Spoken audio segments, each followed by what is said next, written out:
इस कहानी के सभी स्थान काल पात्र काल्पनिक है। कृपया कर इसे गंभीरता से ना लें।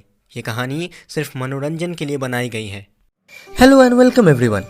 मैं हूं आपका दोस्त स्टोरी टेलर राज और आप देख रहे हैं हमारा चैनल स्टोरीज विद राज, जहां मैं आपको कुछ नई और अनोखी कहानियां सुनाता रहता हूं। आज की कहानी का नाम है अनसॉल्व्ड केसेस भाग 2। आप इस कहानी के पिछले भाग को डिस्क्रिप्शन पर दिए गए लिंक को क्लिक करके सुन सकते हैं। अगर आपको आज की कहानी पसंद आती है तो इस वीडियो को लाइक और शेयर ज़रूर करें, क्योंकि आपका एक लाइक और कमेंट हमें आपके लिए वीडियोस बनाने में मोटिवेट करता है।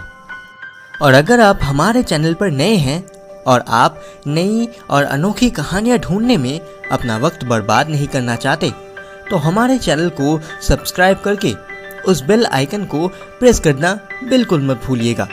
इससे हमारी हर वीडियोस की नोटिफिकेशन आप तक सबसे पहले पहुंच जाएगी। तो चलिए ज़्यादा देरी न करते हुए आज की कहानी को शुरू करते हैं। सुना रहा हूँ आगे की कहानी अनसॉल्व्ड केसेस भाग 2। मैं अपने पहले ऑफिसर को कह के आया था कि पहले उस कमरे में अच्छे से लाइट लगवाओ, उसके बाद हम दोबारा वहाँ की तलाशी लेंगे। ओके सर, कल तक लाइट का इंतज़ाम हो जाएगा, उस ऑफिसर ने मुझसे कहा। मैं और मेरा दूसरा ऑफिसर स्टेशन में बैठकर काफ़ी रात तक उन तस्वीरों को देख रहे थे जिनको हमने घटना स्थल से खींचा था। उसके बाद हम अपने अपने घर चले गए। अगले दिन सुबह पोस्टमार्टम रिपोर्ट आनी थी। रिपोर्ट आते ही जब मैं उसे लेने के लिए लैब पहुंचा तो मुझे कई अजीब तरह की जानकारियां मिली। पोस्टमार्टम रिपोर्ट में यही कहा गया था कि इस लड़की को सिर्फ फंदे से नहीं मारा गया, बल्कि गला घोट कर मारा गया है, क्योंकि इसके गले पर उंगलियों के निशान थे और वह उंगलियों के निशान किसी लड़के के थे। ये उंगलियों के निशान सिर्फ उसके गले पर ही नहीं बल्कि पूरे शरीर पर थे। वहाँ मुझे और भी पता चला कि जो घाव के निशान उस लड़की के शरीर पर थे वो किसी नुकीले हथियार के नहीं थे, बल्कि नाखूनों के थे। किसी ने अपने नाखूनों से उसके पूरे शरीर को खरोचा था।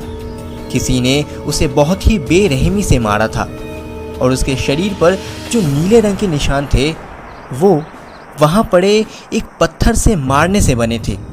उस पत्थर को शायद हाथ में पकड़ के इसके शरीर पर बार बार मारा गया होगा।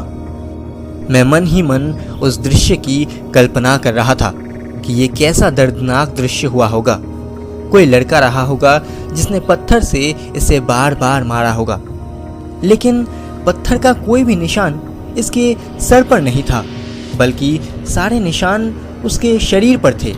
यानी कि पत्थर से उसके सर पर नहीं मारा गया था ताकि वो मर ना जाए, बल्कि उसे दर्द दिया गया था। उसके शरीर पर बार बार पत्थर से मारा गया था और पत्थर से मारने के बाद उसे नाखूनों से खरोचा गया था। उस पर बहुत ही जुल्म किया गया था और उसे बहुत ही बेरहमी से मारा गया था। लेकिन एक बात जो मेरे लिए हैरानी की थी कि उस लड़की ने सलवार कमीज पहनी हुई थी, लेकिन जो भी पत्थर के निशान थे वो कमीज के ऊपर से मारे गए थे, इसलिए शरीर के अंदर भी वो नीले निशान पड़े हुए थे। लेकिन सबसे अजीब बात ये थी कि जो नाखूनों के निशान थे वो भी कमीज के अंदर ही थे। उस लड़के ने नाखूनों से उसके शरीर को खरोचा और उसकी कमीज को बिल्कुल भी नुकसान नहीं पहुंचा। ये बहुत ही अजीब बात थी, जैसे उस लड़के ने उसकी कमीज के अंदर हाथ डालकर उसके शरीर को खरोचा हो। तभी मैं सोचने लगा कि ऐसा भी तो हो सकता है कि उस लड़के ने उसकी कमीज उतारी हो और उसके बाद उसे नाखूनों से खरोचा हो और फिर उसे खुद ही कमीज पहनाकर उसे पंखे से लटका दिया हो। ये एक बहुत ही रहस्यमय केस था।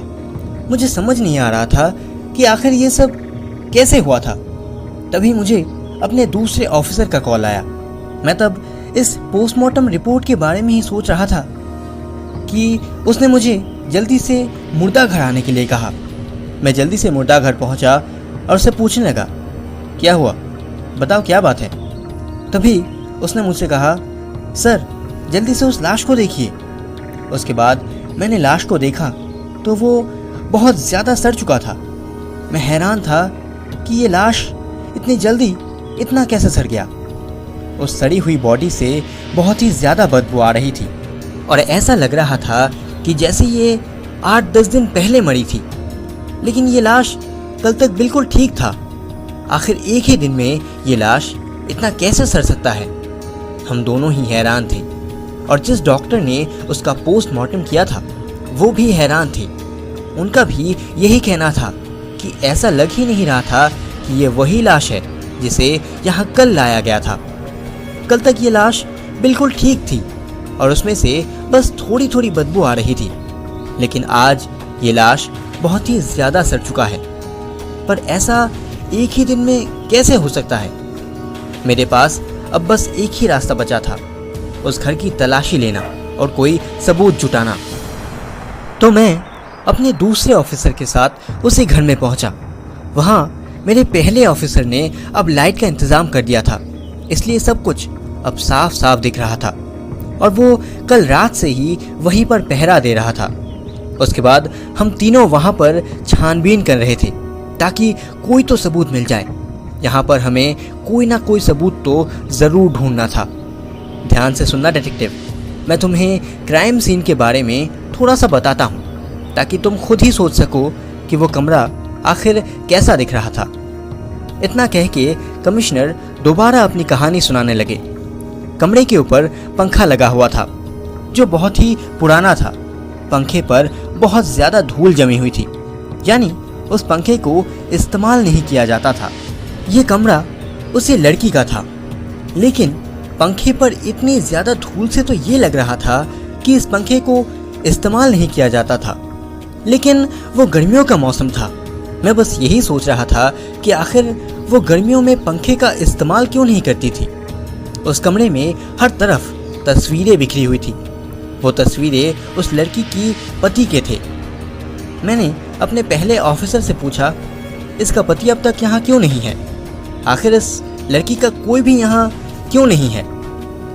मैं ये जानना चाहता था कि उसका पति अभी कहाँ है। मैं ये सवाल अपने ऑफिसर से पूछ ही रहा था कि तभी हमारे डिपार्टमेंट का एक और सीनियर इंस्पेक्टर अचानक वहाँ आ गए और वो कहने लगे, उसका पति 6 महीने पहले ही गायब हो चुका है।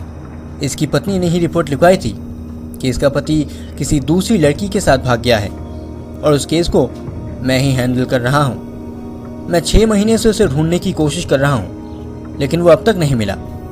और क्योंकि इस केस को तुम हैंडल कर रहे हो, इसलिए ये छोटी सी जानकारी देने मैं यहाँ चला आया।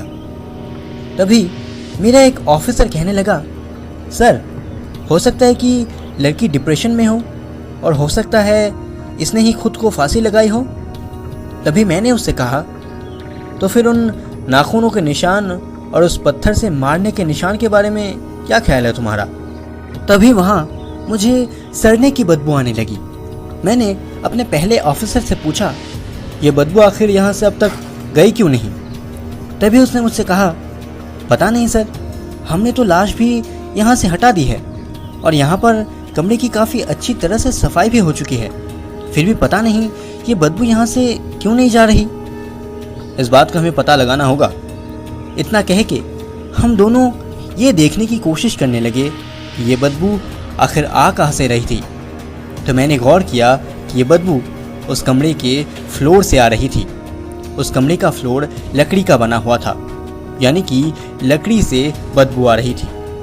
मैं सोच रहा था कि उसकी बॉडी तो हमने उस कोने से उठाई थी, तो यहाँ से बदबू क्यों आ रही है। कमरे के फ्लोर पर कारपेट बिछा हुआ था, पर जब मैंने उस कारपेट को हटाकर फ्लोर को देखा तो मेरे होश ही उड़ गए। आखिर ये बदबू थी किस चीज़ की और कमिश्नर ने ऐसा क्या देख लिया जो उनके होश ही उड़ गए? और क्या उस लड़की की लापता पति को पुलिस ढूंढ पाएगी? आपको क्या लगता है ये कहानी आगे कौन सा मोड़ लेगा? कमेंट्स में हमें ज़रूर बताइएगा और इस कहानी का तीसरा और आखिरी भाग देखना बिल्कुल मत भूलिएगा।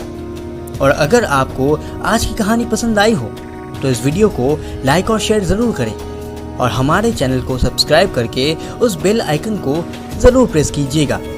मैं जल्द ही लौटूंगा इस कहानी का तीसरा और आखिरी भाग लेकर। तब तक के लिए स्टे होम, स्टे सेफ।